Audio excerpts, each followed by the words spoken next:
la société actuelle où on est, je trouve que c'est quand même valorisant de travailler avec ses mains, de créer quelque chose d'unique et vraiment aller de l'avant en fait, de toujours essayer de proposer des choses nouvelles tout en gardant un savoir-faire ancestral. C'est ça qui, je pense qu'il faut vraiment s'insérer comme ça dans la société. C'est bien de garder un patrimoine, il faut, mais c'est vrai que je sais que les jeunes, peut-être, ça les inspire pas spécialement. Leurs gestes sont précis. Ils font plier la matière sous leurs mains, la façonnent pour lui donner vie. Ils et elles sont les visages des savoir-faire de notre territoire.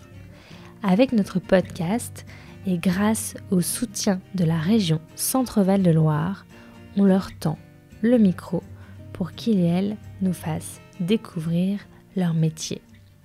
Bienvenue dans le podcast de l'or dans les mains. À quelques pas d'Orléans, Elisa est laqueuse. Avec minutie, elle ennoblit la matière. Elle transforme des supports en bois, comme une table, des boucles d'oreilles, une sculpture, en paysage de couleurs et de textures. Bleu, vert, orange, rouge, doré, brillant. Grâce à des couches de pigments et de vernis qu'elle superpose, sous ses doigts, la matière se révèle dans tout son éclat. Dans cet épisode, elle nous raconte cette passion pour ce savoir-faire et son histoire. Je passe la porte de son atelier pour vous faire découvrir tout ça.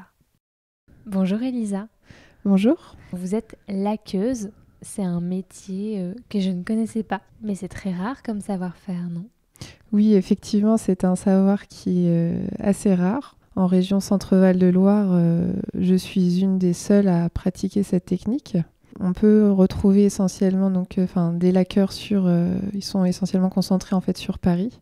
Et ça consiste en quoi alors exactement ? Vous faites un objet de A à Z ou vous venez poser une couche un peu à la fin d'un objet qui est déjà façonné ? Comment est-ce que vous travaillez ? Donc la laque, c'est sur un support en bois. Toutes mes réalisations sont créées pour la partie bois par mon père, qui me crée toutes mes pièces, mes volumes, mes panneaux. Donc on va venir l'apprêter avec différentes couches d'enduit. Une fois que mon support va être prêt, on va venir faire les fonds colorés. Donc ça va être de superposer des couches de pigments avec un mélange de vernis. Je viens créer en fait ma peinture. Après je vais venir les poncer pour essayer de retrouver de la matière. Donc c'est quelque chose qui est très aléatoire parce que je ne sais jamais sur quelle matière, les couleurs, c'est toujours, on part un petit peu à l'aventure.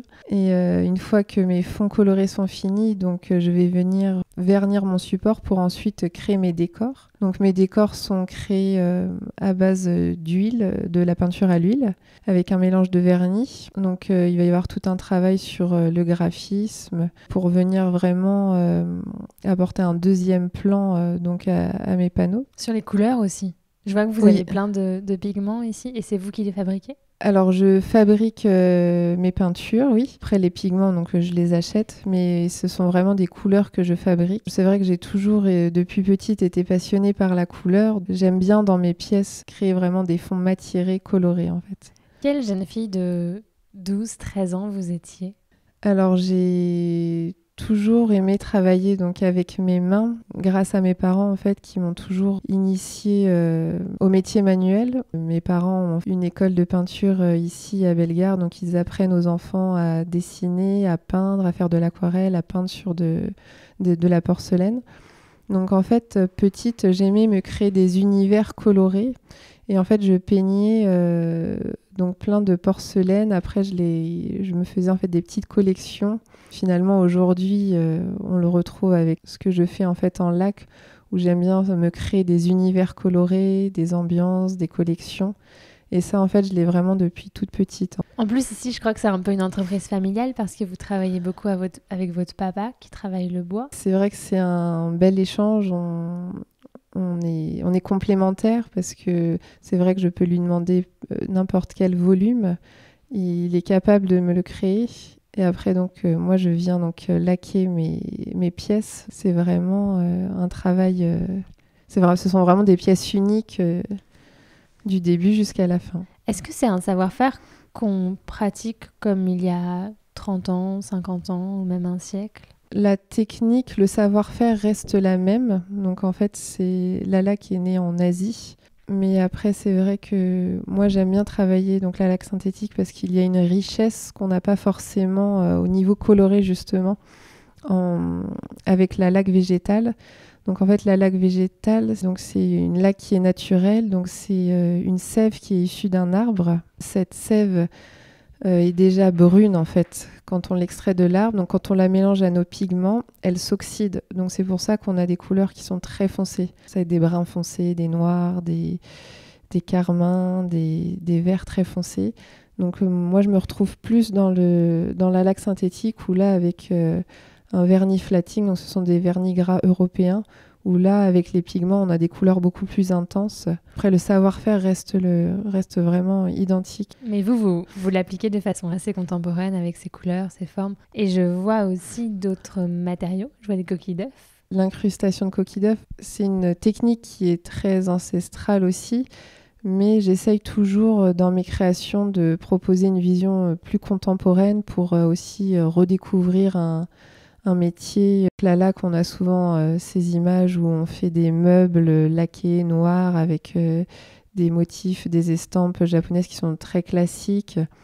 Donc c'était aussi de donner une nouvelle vision en fait à ce savoir-faire, à le faire connaître d'une autre manière. Et comment est-ce que vous avez découvert ce savoir-faire? Donc vous disiez qu'avec vos parents, vous étiez très initiés à la création artistique, que vous aimiez beaucoup faire des choses avec vos mains, mais c'est un savoir-faire si rare. J'ai découvert donc l'atelier laque à Paris. Donc c'est le seul atelier de laque qu'il y a en Europe. Donc il se situe dans le 15e arrondissement à Paris. Quand j'ai ouvert les portes de l'atelier laque à Paris, j'ai tout de suite été séduite en fait, envoûtée par les laques. Tous ces vernis en fait, ça crée en fait une sorte de profondeur dans les couleurs. Toutes les incrustations aussi de feuilles d'or, feuilles de cuivre, ça rend les laques encore plus précieuses. Ce que j'imaginais pas en fait, c'est que derrière tout ça, il y a tout un travail en fait, un vrai savoir-faire. C'est pas juste un panneau où on a posé des couleurs, on a posé un vernis, il y a vraiment plein d'étapes.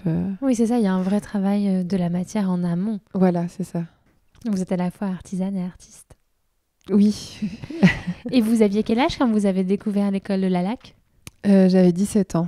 Et vous étiez en première, terminale, vous avez fait un bac? Alors j'ai fait un bac STIR appliqué à Olivet, à Charles Péguy. Donc ça m'a permis en fait pendant ces 3 ans de découvrir le monde du design, de l'art. Et donc en fait à la fin de ces 3 ans, je savais que je voulais faire un métier manuel, mais je ne savais pas vraiment lequel. Et c'est vraiment en découvrant donc les portes ouvertes des écoles d'art parisiennes où j'ai découvert l'atelier laque. Et qu'est-ce que vous avez envie de dire à des jeunes qui potentiellement aiment bien faire des choses avec leurs mains, mais ne se disent pas forcément qu'ils vont en faire un métier? Notamment, nous, on a beaucoup de jeunes qui nous disent « Oui, mais quand on est artisan, on ne gagne pas beaucoup d'argent. » Qu'est-ce que vous avez envie de leur dire?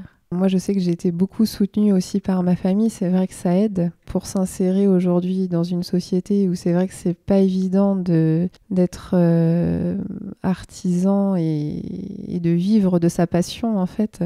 Pour vous donner un exemple, il a fallu que je me diversifie énormément dans mes créations. Je touche tout public en fait. La laque est accessible pour tout le monde, donc je crée donc du bijou, donc des petites boucles d'oreilles qui sont à 20 €, aussi bien que des très grandes pièces pour des grandes commandes. Par exemple, dernièrement j'ai une commande pour Bouygues Immobilier, m'ont commandé toute une série de panneaux pour un hall d'entrée. Je pense que les savoir-faire, il faut les garder, mais il faut vivre avec son temps, avec notre époque, et je pense que c'est vraiment en tant que jeune, pour s'identifier, il faut vraiment proposer une vision moderne de la technique. Moi, par exemple, j'essaye toujours de créer des pièces de décoration pour que ça s'insère dans des intérieurs actuels. Enfin, vraiment. Oui, qu'on sorte de l'image d'Épinal et que ce soit pas voilà. quelque chose forcément de vieillot. Et c'est souvent cette image qu'on a des métiers de la main. C'est ça. Et donc, c'est qui vos clients? C'est à la fois des particuliers qui viennent vous voir en disant « Voilà, moi j'ai envie d'avoir des boucles d'oreilles » ou un petit panneau pour mon salon et à la fois, oui, donc des grands groupes, ça peut être des hôtels, ça peut être plein de choses. Donc en fait, c'est vrai, comme je vous le disais, je touche tout budget. Ça peut être un particulier qui, par exemple, va craquer pour un petit panneau, mais il va le vouloir peut-être pour son salon en plus grand, donc ça va être sur commande. J'ai des budgets différents, donc finalement, quelqu'un peut craquer sur un petit panneau, sur une petite paire de boucles d'oreilles. Et après, donc oui, effectivement, je travaille pour des décorateurs d'intérieur, des architectes. Après, ils vont réussir à placer mes produits dans certains de leurs chantiers. Donc, c'est vraiment de collaborer avec tout un panel, en fait, de personnes différentes. Et est-ce qu'il y a une création dont vous êtes particulièrement fière ou qui vous a particulièrement marqué, dont vous voudriez nous parler? Alors oui, c'est sur une courge en fait. C'est une courge que j'ai laquée. C'est une courge que j'avais depuis des années. Donc elle était bien sèche. C'est une création qui est particulièrement belle. On me demande souvent en fait de la reproduire, mais ce qui crée ce côté unique, c'est que finalement, elle a des belles formes. Enfin, elle est unique en fait. Et avec ses incrustations d'or et ses bleus profonds, ça la met encore plus en valeur avec ses courbes. Et donc ça, c'est une matière en fait végétale sur laquelle vous avez travaillé. Voilà, exactement. Vous l'avez poncée un peu ou... Oui, bien sûr. Enfin, déjà, ça a été long au niveau de la préparation donc, de la courge. Il a fallu déjà différentes couches d'enduit et la poncer pour qu'elle soit bien lisse. Et après, ça a été tout un travail de recherche de couleurs. C'est vrai que quand on travaille sur du volume, c'est aussi complètement différent que sur des panneaux à plat. Le volume, c'est compliqué au niveau donc, de l'application des vernis. On a vite fait de faire une coulure. C'est assez différent, c'est plus complexe dans le volume. Et pour finir cet épisode, est-ce qu'il y a un mot que vous avez envie de dire à des collégiens qui ne connaissent vraiment pas beaucoup ces métiers et qui n'oseraient pas aller les voir ? Peut-être sur le fait que c'est quand même très valorisant de faire une pièce de A à Z. C'est vrai que dans la société actuelle où on est, je trouve que c'est quand même valorisant de travailler avec ses mains, de créer quelque chose d'unique et vraiment aller de l'avant en fait, de toujours essayer de proposer des choses nouvelles tout en gardant un savoir-faire ancestral. C'est ça je pense qu'il faut vraiment s'insérer comme ça dans la société.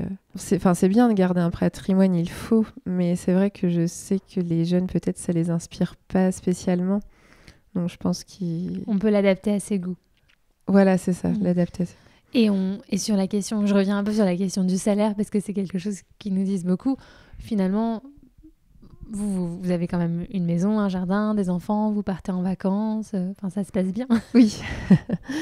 Alors c'est vrai qu'il faut vraiment, pour moi, faut se diversifier un maximum dans la technique. Il ne faut pas rester, par exemple, moi mes pièces sont très variées, c'est pas forcément...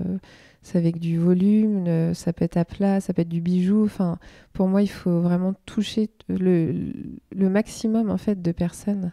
C'est comme ça qu'on arrive à en vivre. Et donc avec ma mère, on crée aussi des décors extérieurs en collaboration. Enfin, on collabore ensemble. Et c'est ça, plus ça qui va faire que ça tient la route. Voilà, c'est ça. Merci, Elisa. De rien. Et voilà. Fin de l'épisode. C'était un podcast De l'or dans les mains avec le soutien de la région Centre-Val de Loire. Merci à Malo de Saint-Venant pour le montage et à Oscar Meurer pour la musique. De l'or dans les mains est une association qui a pour mission de sensibiliser la nouvelle génération aux métiers manuels. Nous concevons des outils pédagogiques comme ce podcast pour faire découvrir aux jeunes ces métiers et nous intervenons dans les établissements scolaires avec les artisans du podcast pour susciter des vocations. Vous pouvez nous suivre sur les réseaux sociaux, vous abonner à notre newsletter et même adhérer à notre association. À très bientôt!